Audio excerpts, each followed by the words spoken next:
The golden-cheeked warbler, it's an endangered yellow and black songbird found nowhere else in the world but South Central Texas. And now one local developer faces allegations he broke the law and destroyed 38 acres of the warbler's precious habitat and that of other endangered species near Camp Bullis.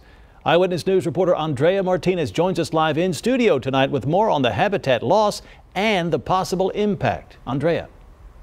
Jeff and Sharon, District 8 Councilman Manny Pelaez is calling for authorities to investigate whether that developer, Matt Hiles, violated local, state and federal law when his workers used bulldozers to chew up hundreds of trees and the warbler's natural habitat.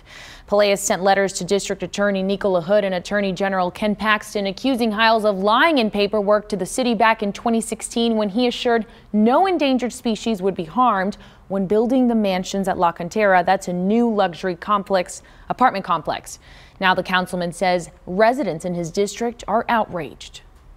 Hundreds upon hundreds of constituents have come out to public meetings that we've had, have called our office, have written our office. They're furious. When you swear to an affidavit and it turns out that you weren't telling the truth, in Texas that's a third-degree felony, and that carries very serious consequences.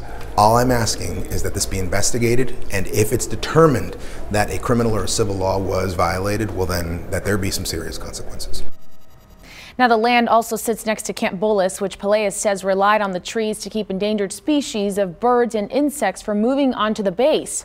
The U.S. Fish and Wildlife Service is also investigating whether Hiles violated the Endangered Species Act. Now we reached out to Hiles' lawyer for comment, but never heard back. In the meantime, Pelaez says the city has done about all it can do. Now it's up to state and city officials to investigate. Until then, he says the building of the project will continue.